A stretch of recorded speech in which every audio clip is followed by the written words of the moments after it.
So for those of you who are here, welcome. I'm glad to see so many people are signed in already. And I just want to let everyone know that we have a chat function, and that is for you amongst yourselves. So you're allowed to write questions, have a dialogue with each other as Larry and I are talking. And that'll also be where, when there's time for question and answers, you'll be able to type in your questions and your answers. So just wanting to make you all aware that that's there for you. And we're just waiting, right? Those of you who are here, welcome. I'm glad to see so many people are signed in already. All right, so I'm getting an echo. Want to let everyone know that we have a chat function, and that is for you amongst yourselves. So you're allowed to write questions, have a dialogue with each other as Larry and I are talking. So that was a nice echo, and I've gotten rid of that before we went live.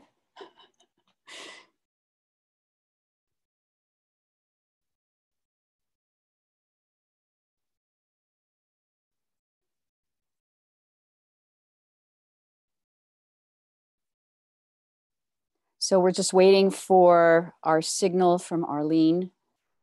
We are live and in color. So Larry, you can unmute yourself. Welcome everyone. My name is Lavinia Plonka, and I am thrilled to be the host today for the Feldenkrais Awareness Summit. And our guest this afternoon is Larry Goldfarb, who I have had the pleasure of knowing for it feels like almost my entire life. Larry and I met 25 years ago, and I know, and I'm only 30 now. So like I said, it's my entire life. But Larry is a PhD and a multimedia author, movement scientist, and of course, a pioneering Feldenkrais teacher and trainer. He was a student and colleague of Heinz von Forster, and I hope you'll tell us a bit about that. He trained with the founders of NLP and is the founder of Mind in Motion. Larry is a backbone of our community. He has done countless trainings all over the world. He's currently in the midst of the 5th Amsterdam International Feldenkrais Teacher Training, and he serves on the faculty of programs all over the world. So he is continued to, be committed to supporting our community, helping us learn and grow and become more and more competent in the field, as well as introducing people to the work all over the world as well. Larry Goldfarb, welcome. I am so happy to see you. Thanks, Lavinia. I'm glad we're doing this together. So from what I understand, you have a few things to tell us about habit and voluntary and involuntary movement. And it's very interesting to me because I thought to myself, well, being on autopilot's not a bad thing, is it? No, I think it's a necessary thing. And, we talk about good habits and bad habits. And I think they're just habits, right? And we may, it's kind of like side effects. Side effects of medications are the ones we don't want to have. They're not really on the side. They're as primary as the other effects. It's, so we label them. I'm sure you've had the experience. I'm sure everybody has had the experience of on a day off, heading out to go somewhere, for an excursion or to go shopping or whatever. And you're, preoccupied and, you're driving or biking or taking the bus. And next thing you know, you're at work. Oh, yeah. Yeah. Like, how did I get here? And I think moments like that help us realize how much we rely on the autopilot, on things happening automatically. And that's what I want to talk about today. I'm going to take a little step back. because I just want to talk about my own experience. You said we've known each other for 25 years. And I was thinking on my walk this morning that the first time I did a Feldenkrais lesson, I was, it was 41 years ago. Is that right? Yeah. And I was 19, I was 18 years old, almost about to turn 19. And I was in a training program, and someone came and did a presentation about Feldenkrais. I didn't know anything about it. It was a program in communication skills and therapy. And I was intrigued. I wasn't particularly, I don't know. The teacher wasn't someone I would choose for a teacher. And we did these weird things on the floor, and I thought, okay, this is interesting. At the end of the lesson, we stood up and we went for a walk. We were in New England, and we walked outside the building, and I was in the woods walking around, and I thought, where are my glasses? And I had left my glasses in the room. Now, I've worn glasses since I was 7. I don't think I've ever forgotten my glasses before. And that was really interesting. I mean, my vision had changed, and the way I saw the world. I mean, not just the acuity of my vision, but just the impression, the vividness of what I was seeing was different. And I was moving so differently. And I thought, wow, even though I wasn't, taken by the teacher, it had this amazing effect. And that was my first introduction to the method. And it, I don't know, I was like, what is this stuff? Right. And I had done some other movement practices.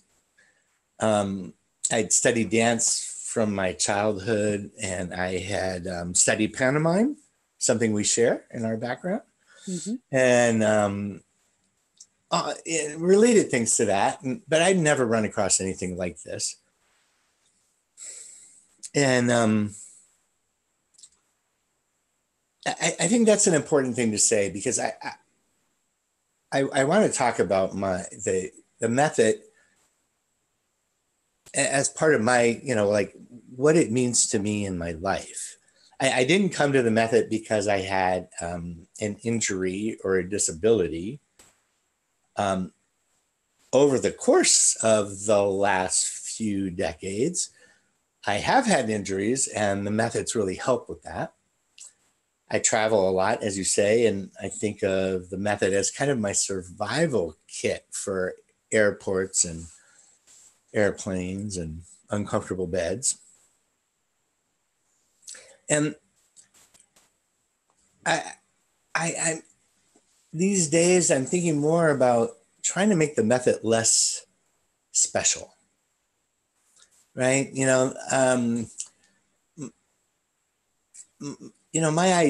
I think about, I ask myself the question, if the Feldenkrais method had a place in the world, when it has a place in the world, when it's well known, what will that be like?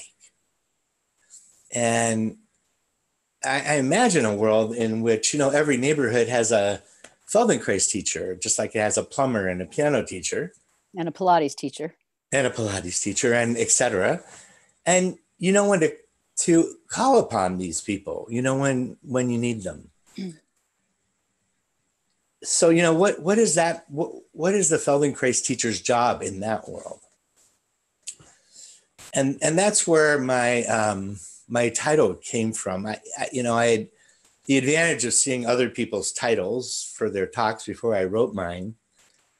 And I really didn't want to be too serious about it. And that's why I say, why does lifelong learning takes so long.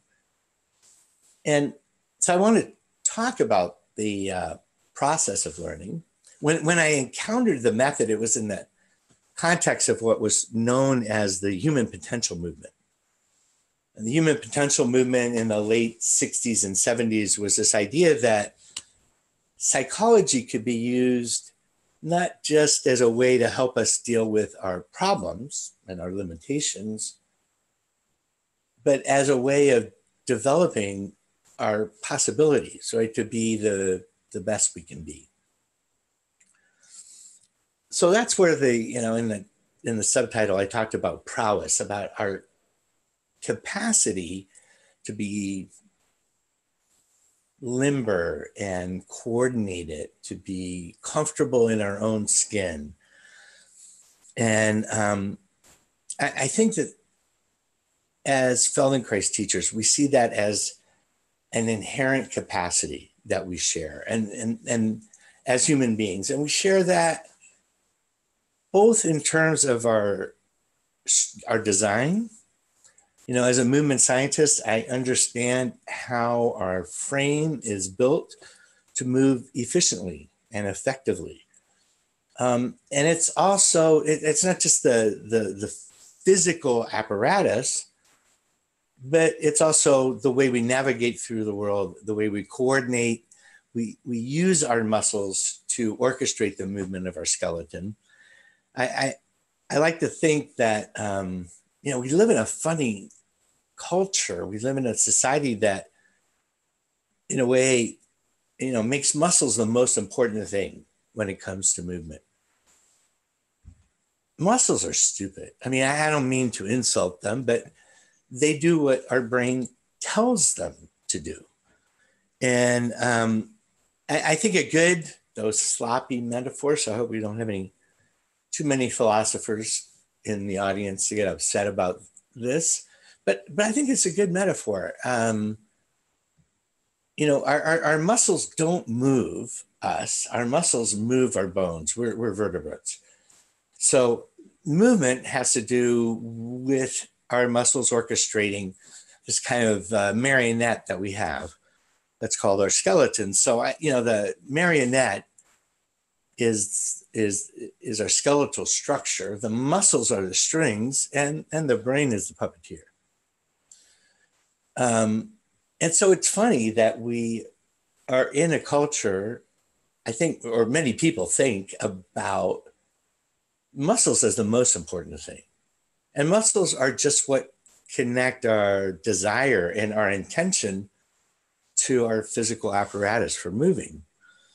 And, muscles on their own, well, you can be really, really strong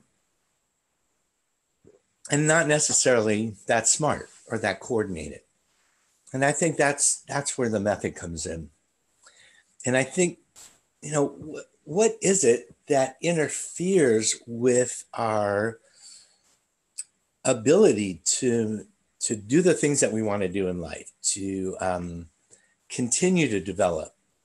And I think, Feldenkrais is often seen as a remedy for different kinds of problems, neurological diseases, chronic pain, different kinds of injuries. But I think in the larger context, for me, it's just about how we coordinate our movement. That is the fundamental thing. And so what is it that interferes with the development of our coordination? I think some people think that, as children, we're perfect and our growing up in society interferes with that. That may be true, but I think what happens, well, for me, a habit is it's a sign of successful learning, mm-hmm. Right? So when we learn something, whether that's a piece of music or a dance step or how to ride a bicycle without training wheels, whatever it is, when we learn that, there's the initial clumsy phases of doing that. And then there's a point where it becomes second nature, right? And that moment, that's really interesting, right? Because that's a habit. A habit is successful learning. A habit is something that you learn, that you forget that you learned, that you forget that you forgot. Sort of what they call unconscious competence, right? Unconscious competence. Exactly. Yeah. So you can do something without thinking about it. Now, the thing is that what we have learned can interfere with learning other things. So, sometimes when I talk about myself as a Feldenkrais teacher, and I'm talking to someone who's interested in it, some kind of difficulty that they're having, pain or whatever, I'll say to people that I'm a delimper. A limp is also a learned movement. It's kind of in the psychological domain, we think of phobias as one-time learning. Something traumatic happens, and it changes how we are from then on. Years ago, we were visiting some friends in the country when I was a kid, and this really friendly big dog jumped up on my sister, scared her. And from then on, she was scared of dogs. It took her quite a while to get over that. That's successful learning. Something happens, it gets automated, boom. And I think that's what happens when we injure ourselves, right? So someone steps on a nail, say underneath their big toe, they cut their foot, they go to the hospital, remove the nail, sew them up. And the injury, it heals, but the person has been practicing walking around, keeping their weight off of their big toe. And then years later, they come and see us. And they say, well, my back hurts. We watch them walk and we say, that's interesting. You don't put any weight on your big toe. How long has that been going on? Oh, so many years. And when did your back start hurting? I think a little while after that.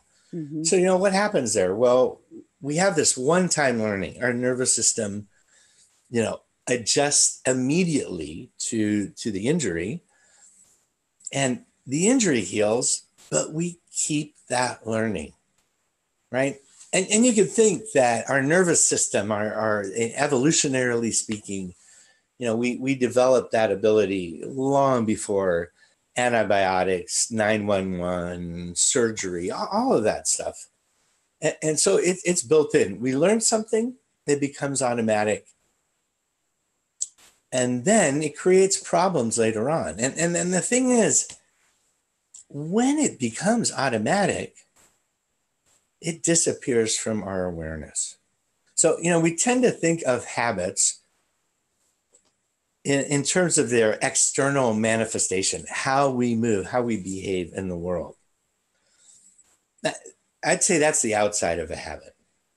The inside of the habit is the sensory aspect. It's how we experience ourselves. And I think if a habit is about behavior, then habituation is about sensation. And habituation, if you'll pardon the really complicated mathematical and scientific explanation I'm about to give, habituation is the phenomena whereby you don't smell the shit on the farm. Or whatever. I had a friend years ago who used to work in a donut shop. We could smell her coming around the corner. She didn't smell herself. It's like accents. Everybody else has an accent. You don't have one, right? You don't hear your own accent. You are habituated to it. And that's probably a good thing, right? Because until I ask you to feel if your waistline is too tight or too loose, you don't notice it. You can notice it, but if you were sitting there listening to me and feeling your waistline and your socks and your, the surface you're sitting on, and the background sounds, whatever, would take up all of your consciousness.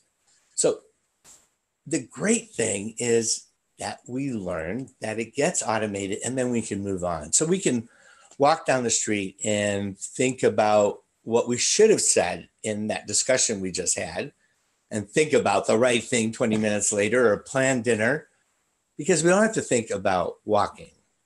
But that is the nature of the system. When you learn something, and you learn it successfully, the autopilot takes over. And when the autopilot takes over, you stop noticing what you're doing, right?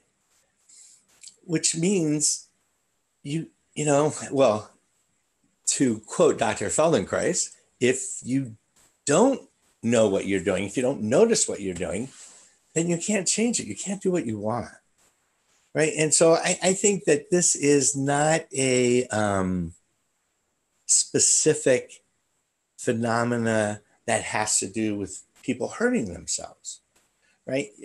You learn to walk a certain way because of the people you emulate or because of how you feel about your body.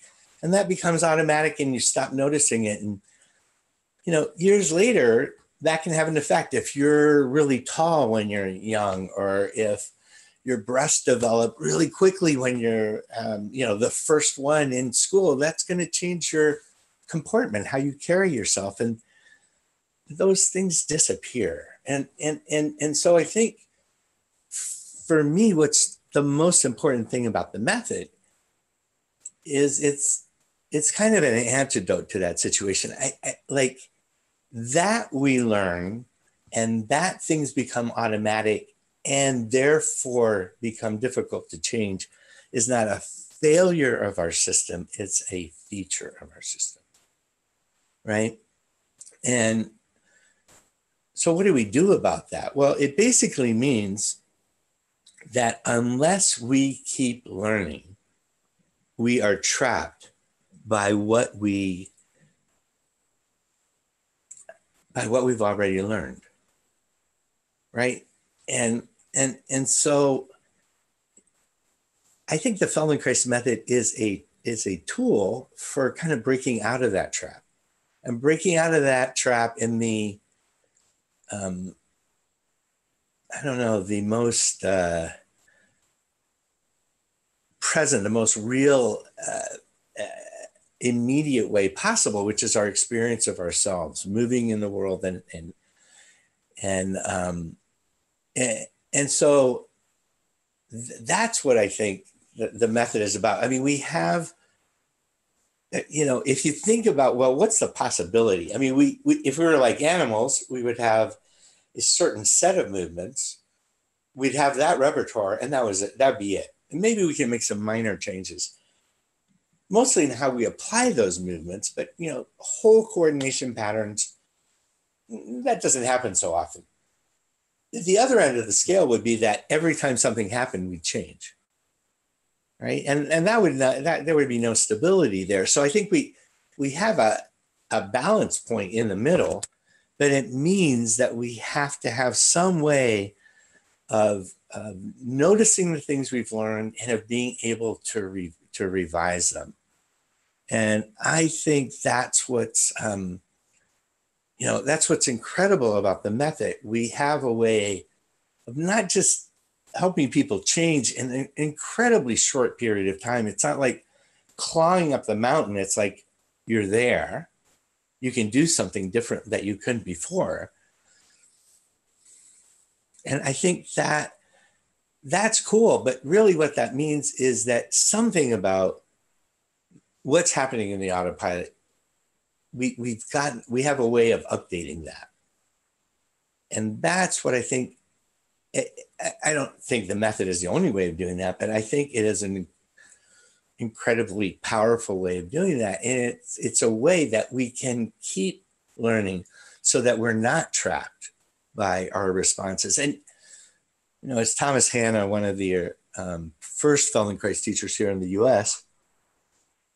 And he pointed out that aging is kind of an accrual of these habits, right? So as we have different injuries and stresses and traumas of different types, they kind of build one on top of the other, on top of the other, on top of the other. And I think that's why as we get older, our ability to move and feel comfortable gets more limited. So in a way, we carry our old learnings with us. You know, we're trapped by our successful, you know, it's like our ability is our good news, bad news joke. You know, you are able to do the things that you've learned and you're trapped by the things that you've learned. So this has brought up a lot of questions for me. You ready for some of them? Oh, yeah. Well, so I want to go back to sort of the earlier part of the conversation where you were describing the human organism as, you know, the puppet and the marionette and the puppeteer. And I wondered how you could relate that to this thing that so many of us as Feldenkrais practitioners talk about when Moshe said, it's not that there's a body-mind connection, but that the body is the mind is the body. A brain without a body can't think. So the puppeteer can't do anything without the other parts. And there has to be some kind of intelligence because it's not just strings, right? There's something else going on. Sure. And, you know, see, there we have it, a philosopher giving me a hard time about my facile metaphor. Well, you didn't think that you were just going to be able to just go on and on like that, you know? No. Yeah, that's where it's too simple, right? Because,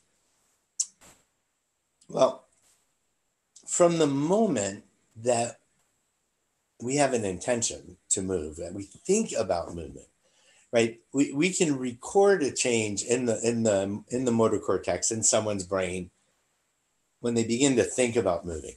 And there's something that happens there just a little bit before something happens in the muscles. And what's interesting is that the intention is enough to change the muscle. So it's not like something happens in the brain.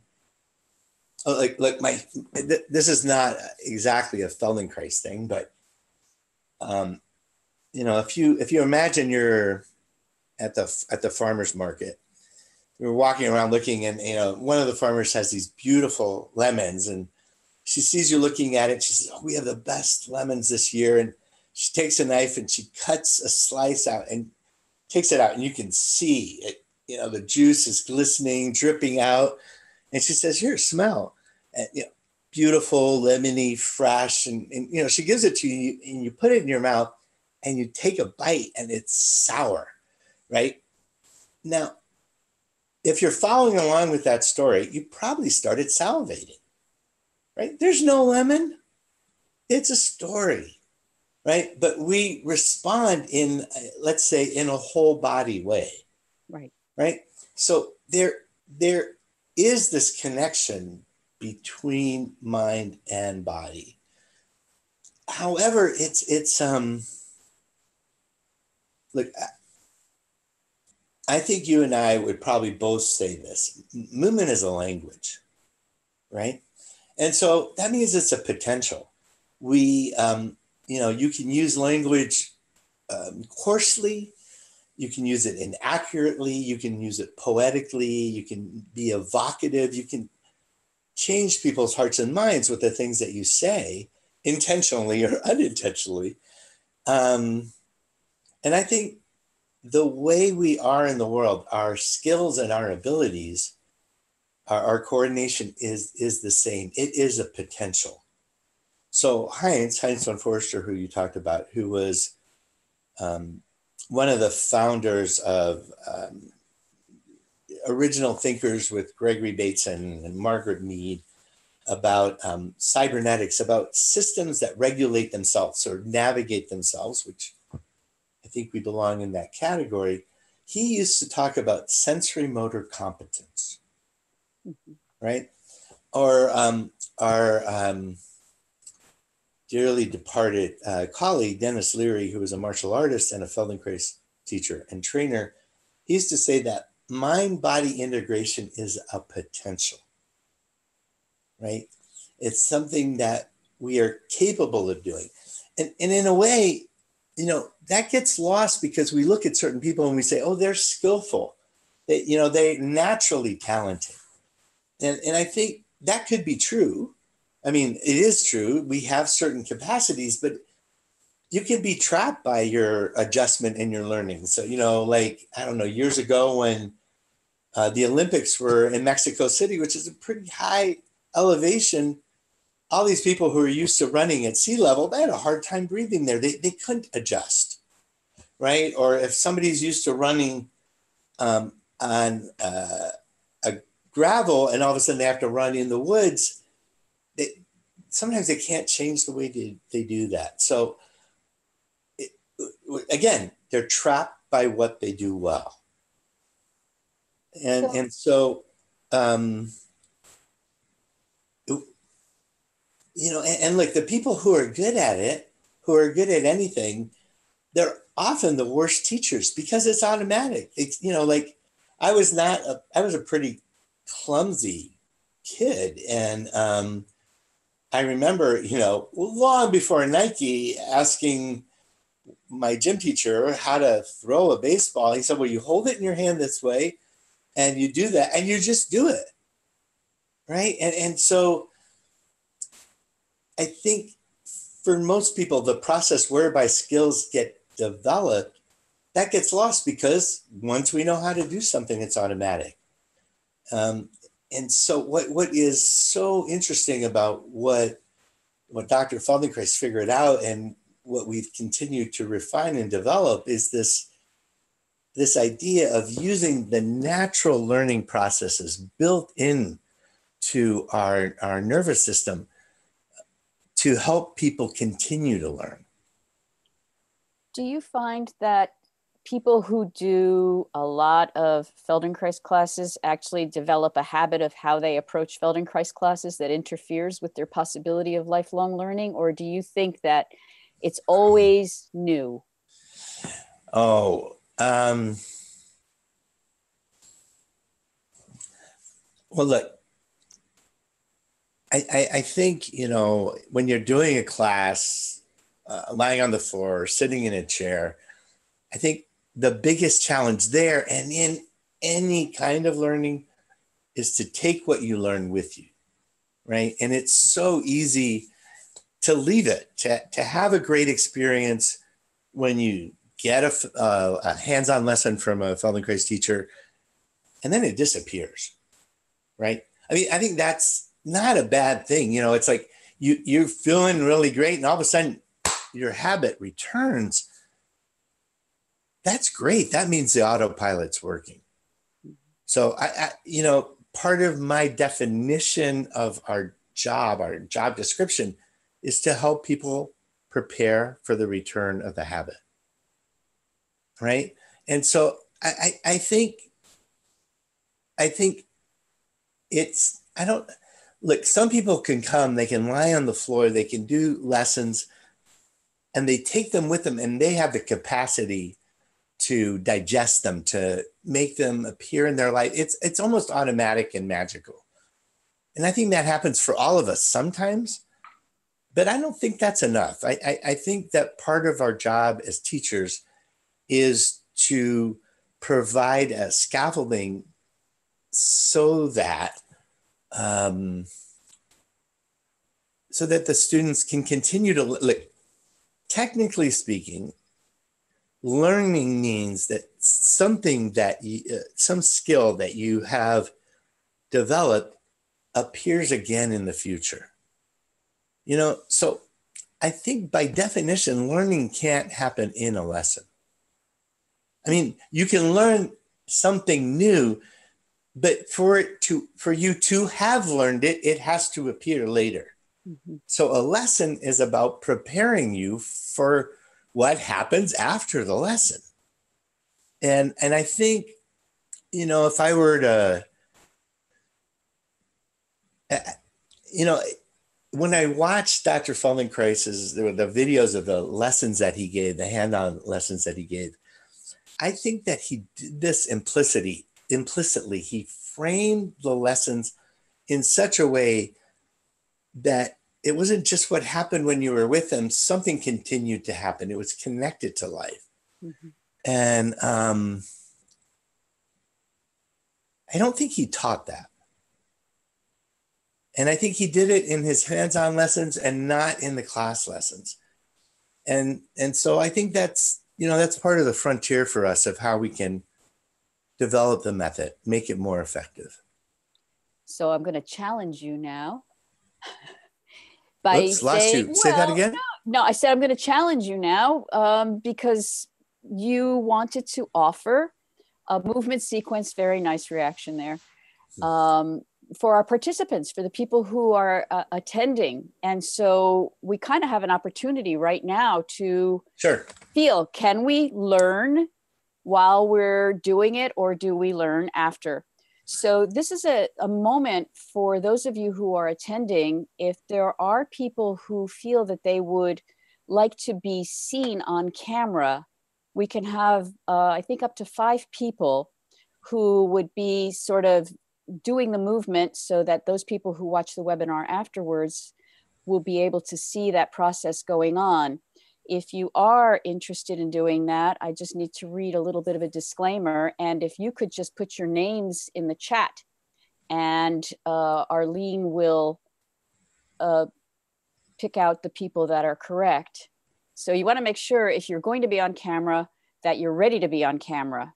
And Larry, is this a standing lesson or a sitting lesson? No, I'm going to ask everyone just to stay seated.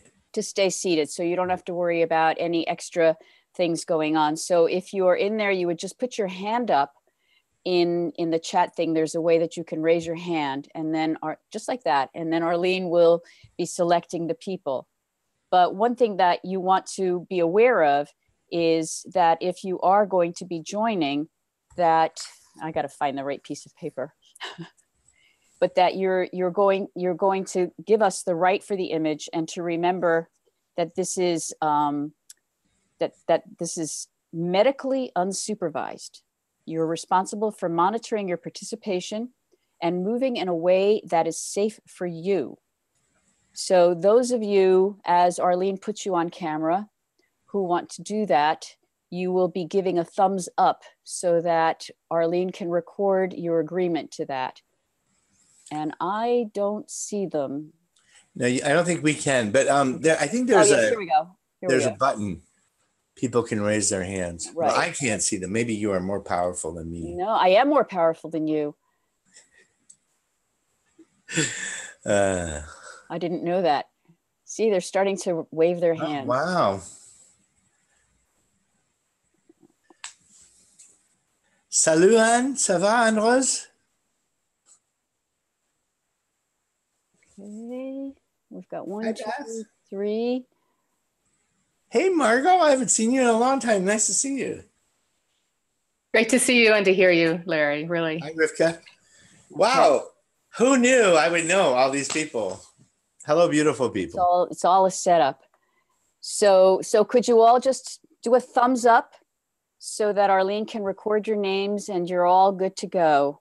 And then I'm going to turn it over to Larry for a few moments, and we're all going to learn. I'm going to participate too. Cool.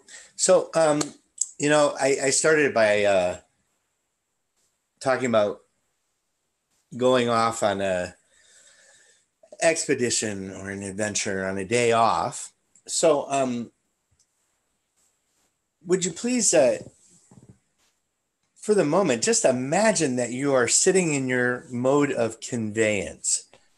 And, so that could be your car, your Maserati, your bus, since I teach in Amsterdam, your bicycle. So would you just hold on to the steering wheel or handlebars, your motorcycle, whatever, and, comfortably, you take a moment just to imagine your, car or whatever your vehicle is. Put your hands in the right position. And now keeping them there, so no Fred Flintstone taking them with you, right? Keep them there. And now just really slowly turn and look a little bit to your right. That's it. Just turn to the right a few times. And this, as you do that, notice how you do that. So, is it easy? When you do this, where is it happening? So it's a movement of your head. Is it at the very top of your neck, the middle of your neck, the base of your neck and your chest? Is there an echo there? And just, is it easy at the very beginning? So if this was a journey, you're just barely pulling out of the driveway, right? Good. And stop for a moment, leave your hands where they are, and now turn just a little bit in the other direction. And notice, what's it like in that direction? Do you move at the very beginning? Is it easier or more difficult than the other side? Did you start on the easy side or did you start on the difficult side? And what does that tell us about you?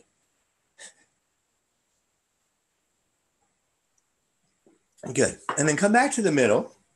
And now, without trying to even out the differences, would you just look to the left and to the right, slowly and easily, and begin to think, like you were going to head out the driveway, or you were going to change lanes, or you're at an intersection and you want to look around. So just have a look around you without moving your hands. And can you notice a difference? I mean, for some of us, it's subtle. For some of us, it's inescapable. Good. Put your hands down, please. So now here's a moment, when you're bicycling or driving or riding along, where you're attending to the environment, right? And, you may notice, some days you woke up with a crick in your neck, or maybe you have a crick as a best friend. But it can interfere. It's not a moment where we're usually thinking about what we're doing. For the next little bit, our attention is going to be on what we're doing. So would you please take just your right arm, put it underneath your left arm, and take your left arm and cross over your right arm. So you have kind of one elbow on your chest, your right elbow on your chest, your left elbow on top of it, or as close as you can get, and your hands around. Okay? So you're kind of holding on to your shoulders. Good. And now, very slowly, would you bring your right shoulder forward a little bit? So your left hand is going to just gently pull your shoulder, just guide it, and forward. And you can do whatever you want with your head and your other shoulder. That's fine. So you're just going to take your right shoulder forward, and notice what happens. Do you look forward? Do you look to the left? Do you look to the right? Now, I was talking earlier about the brain and the muscles. There is that signal that happens in your brain that travels through your nervous system to your muscles. That takes a quarter of a second. Your muscles contract another quarter of a second. The signal goes back to your brain. It can take 3/4 of a second or more for the signal to get back, for you to notice what you're doing. So would you go slowly enough so that you can tell what you're doing, so that the movement's not over by the time you're feeling what's happening? Good. While you're doing that, what happens with your breath? Are you holding your breath? Are you decreasing it? Is there a moment where your breath changes how you're breathing, or where you have to push a little harder? See if you can make the movement smaller than that, so you don't get up to that speed bump.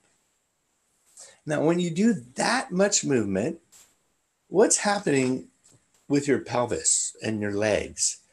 Are you shifting your weight? So when you bring your right shoulder forward, do you shift your weight onto your left buttock or onto your right buttock? Or do your pelvis stay uninvolved? Great. Stop. Come back to the middle. Put your arms down. Rest a moment. It's a funny thing about Feldenkrais lessons. We rest even when we hardly do anything. That's to give you a chance to notice kind of what happened. Wait, come back, same position. And now in this position, would you slowly begin to bring your right ear towards your right shoulder? So you're just going to tilt your head down. That's it. And do that a few times, just gently. Now, don't bring your shoulder towards your ear, just bring your ear towards your shoulder. And do it gently. And notice when you do this, are you looking forward? Is your ear going towards your shoulder, behind, in front? And maybe you can play with that a little bit. So could you take your ear behind your right shoulder? So you let your head turn a little bit. And notice when you do that, where you're looking, right? So if your ear is going back and down, you're going to be looking at towards the floor on the right side, right? And now do the same thing, but bring your ear towards the front of your right shoulder, right? So that changes where you're facing. Just really gently. And notice as you shift your head towards your shoulder, I mean, your head weighs about as much as a bowling ball. So are you putting the weight of your head onto the right side of your pelvis or onto the left? Good. And then somewhere in there, between your head being forward or right over your shoulder or right behind, you could just tilt your head and leave it tilted and just go side to side a little bit. So you turn your head. That's great. Now leave your head there, just hanging to the side wherever it's comfortable, and bring your right shoulder forward again. Now, by the way, doing this kind of thing, if you don't have a vehicle and you're taking public transportation, doing this while you're standing up in front of people, generally it's a good way to get a seat in whatever crowded car you're sitting in. Anyway, so you're going a little bit forward. There you go. And then come back and rest for a moment.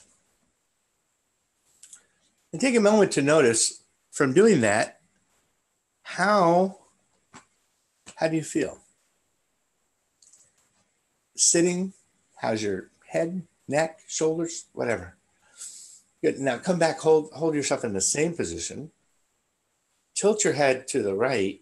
And now can you bring your shoulder forward, but not turn your head? So you just keep your head pretty much in the same place, like someone is holding it. Great. And then come back to the beginning place. And now bring your head forward. So you're going to tilt your head to the right and then look to the left. Just really gently, easily. It's a funny movement. Find out if you can do that. Now, the next time your head is forward, when you bring your head back, bring your shoulder forward. Okay, this is kind of like rubbing your belly and tapping your head. So you can do it as two movements at first, right? You bring your head back and you bring your shoulder forward. Then you bring your shoulder back and you bring your head forward. And then do this so they go in the opposite directions. And once you find that movement, you can do it kind of lightly and a little faster. Good. Stop, put your arms down, rest a moment.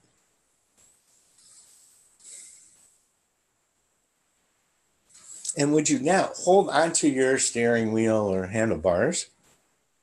And now turn your head to the left and to the right and notice if something has changed. Did it change on both sides or on one side? Yeah, well, if it changed on both sides, that's great. I was kind of hoping it wouldn't, because we're going to stop because we have only a few more minutes. And I was hoping that would inspire you to play with this, maybe not in front of other people so they don't think you're weird or weirder than they already think. But, on your own, just to play with these movements a little bit in this in this way, it's a simple action that breaks up the habit that we usually have and helps us kind of see what else is possible. So I hope that was fun and useful. I hope it was as much fun to do as it was for me to see you all doing. So thanks for joining us. Okay, I want to thank you for joining, and now I'm trying to figure out how to get everyone off of this. Thanks, Eleanor. So let's see. Well, they can stay on if they like. Well, what I was going to say, Larry, is that this is a moment where we can come to questions. Sure. And so do you still want people to be on as they're asking questions, or would you just like people to type their questions in as we're going along? Whatever's easy. I like to say easy is hard enough. Easy is hard enough. Okay, so let's see. Who else do I have here?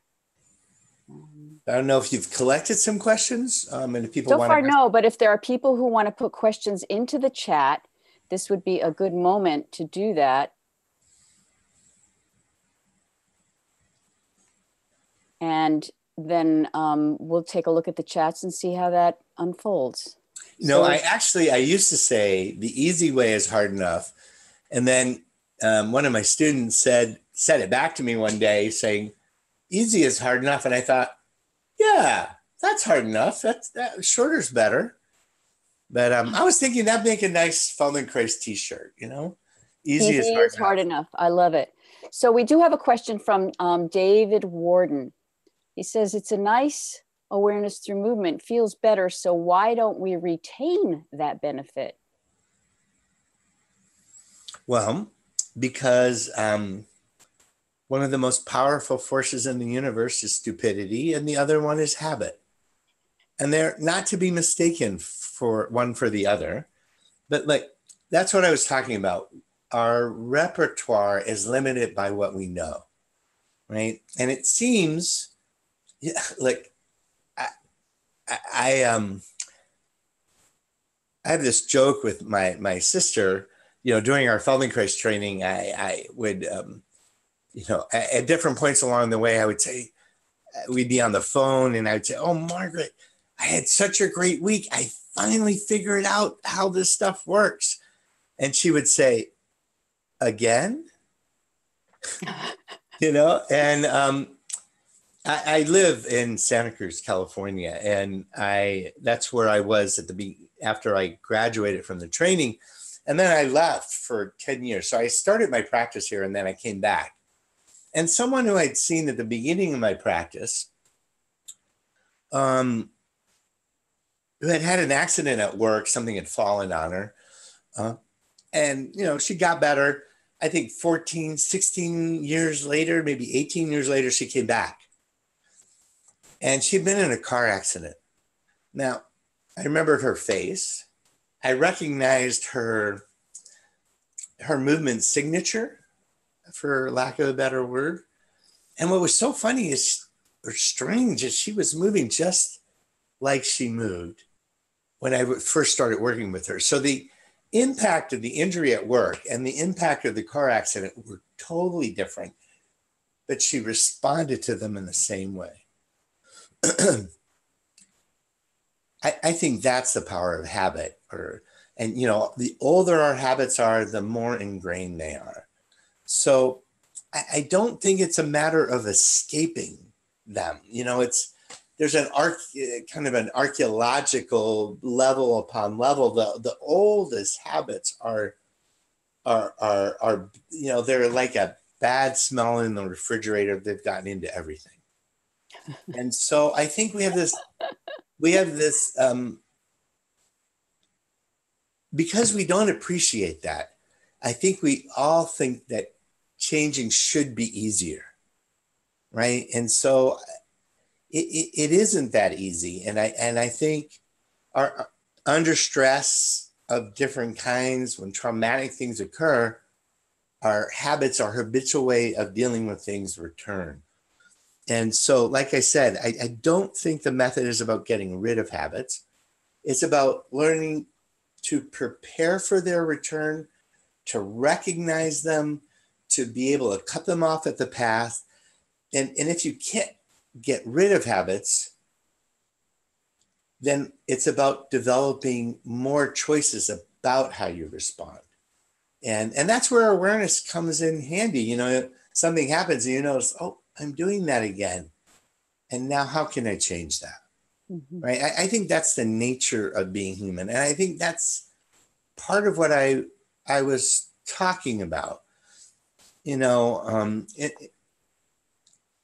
so I think that we have to keep doing these things, because the things we learned a long time ago, they rule in a way. And look, if you've ever had a chronic injury, right?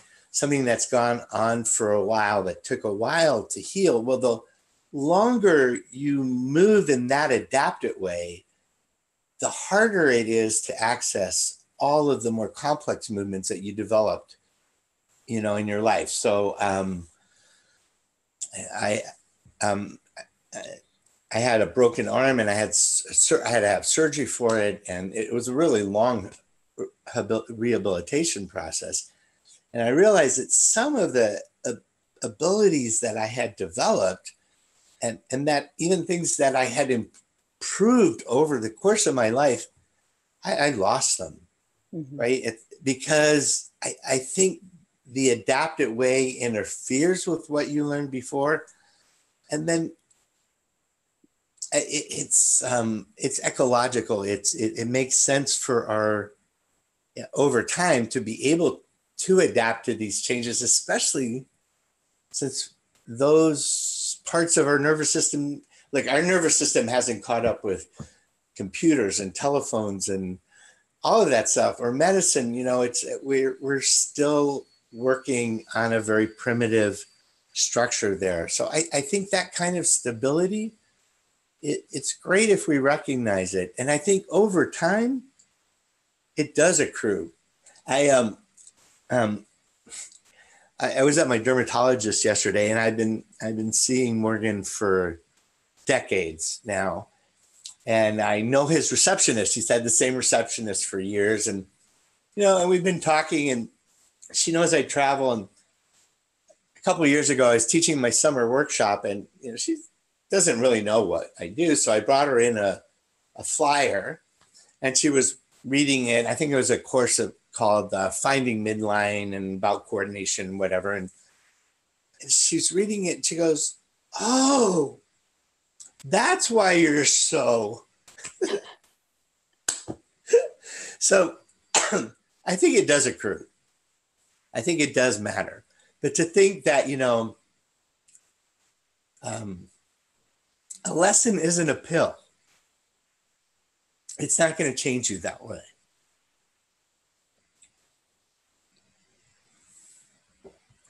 So I hope that's a good enough answer for David. He did put in to thank you that it was not only a good answer, but a great way to help explain the method to the public. It's a way, you know, and going back to what you said about, you know, walking through the neighborhood and seeing the plumber and all that other stuff that you listed, that there might come a time where people can understand what we're doing from the perspective of, oh yeah, this is what they do there. We learn how to keep on working with our habits and interrupting our habits, and that gives our lives a richer way, just like this plumber helps us with our sink. Look, as Feldenkrais teachers, I think there's two things that are really interesting to think about and to talk about with people. You know, one is that we don't, when somebody comes to us, we don't teach them to do something different. We teach them how to do the things they're already doing in different ways. right? And that is the beginning of having a choice. Right. Right. It's not, and I think that's also being a genius. You know, that's the nature of genius, that you don't just do it in one way. You don't just do it in a good enough way, but you continue to improve. And I think the other thing is that most of the time we don't teach people what to do, right? I mean, sometimes we help people recover abilities or develop new ones, but generally we teach people how to do the things they're doing better, right? And so I think these are the things that we can talk about, because that's what we have to offer.